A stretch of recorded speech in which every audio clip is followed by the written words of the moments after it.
या पुढील बातमीकडे बातमी आहे बारामतीतून।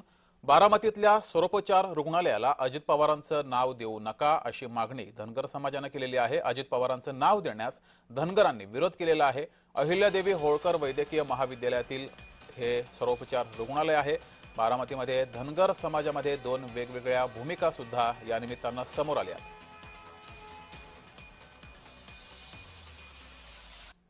जीव ओतून काम केलेलं आहे महाराष्ट्रात आणि अहिल्यादेवीच्या विचाराला स्फूर्ती दिलेली आहे। त्या जसं काय एखाद्या घाट असू द्या, बारवा असू द्या, धर्मशाळा असू द्या, ज्या पद्धतीने अहिल्यादेवींनी आजपर्यंत जनतेसाठी काम केलं, पाणी पुरवठा असू द्या, त्याच विचारधारांनी आजपर्यंत आदरणीय दादांनी आमच्या काम केलेलं आहे। आणि त्यांना संबोधित ऐकून घ्या, त्यांना स्मरून किंवा त्यांना खऱ्या अर्थाने श्रद्धांजली आम्ही तर देणारच होतो, परंतु शासनाने जे नाव दिलं त्याबद्दल वाटतं मी शासनाचा आभारी आहे।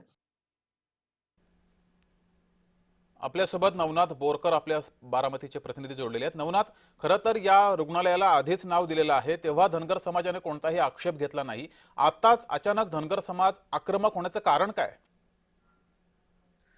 नक्कीच जगदीश, खरं तर बारामतीमध्ये मोठमोठ्या संस्था आहेत आणि खरं तर स्वर्गीय अजित पवार ज्यावेळेस त्यांचं विमान अपघातामध्ये निधन झालं, यामुळे बारामतीत नव्हे तर महाराष्ट्रामध्ये दुःख व्यक्त केलं जात आहे। खऱ्या अर्थाने बारामतीतील अनेक संस्थांना जे आहे ते दिवंगत अजित पवार यांच्या नाव जे आहे ते देण्याचं काम सध्या सुरू असल्याचं पाहायला मिळत आहे।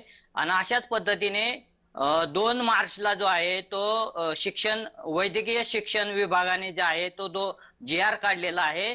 बारामतीतील आयुर्वेदिक वैद्यकीय महाविद्यालय आणि सर्वोपचार रुग्णालय तसेच पुण्यश्लोक अहिल्यादेवी होळकर वैद्यकीय सर्वोपचार रुग्णालय याला जे आहे ते स्वर्गीय उपमुख्यमंत्री अजित पवार यांचं नाव देऊन GR काढलेलं आहे। मात्र याला बारामतीतील 2 म्हणजे राष्ट्रवादी पक्षातील जे धनगर बांधव आहेत त्यांनी समर्थन केलेलं आहे। मात्र महाराष्ट्रातील धनगर बांधव जे आहेत त्यांनी या स्वर्गीय अजित पवार या सर्वोपचार रुग्णालयाला जे नाव दिलेलं आहे त्याला आक्षेप घेतल्याचं आपल्याला पाहायला मिळत आहे। एकूणच खरं तर पुण्यश्लोक अहिल्यादेवी होळकर यांचं नाव जे आहे ते 31 मे 2023 रोजी ज्यावेळेस मुख्यमंत्री एकनाथ शिंदे होते त्यावेळेस चौंडी या ठिकाणी ते नाव जे आहे ते घोषित करण्यात आलेलं होतं आणि गिरीश महाजन यांनी तसा GR देखील काढलेला होता।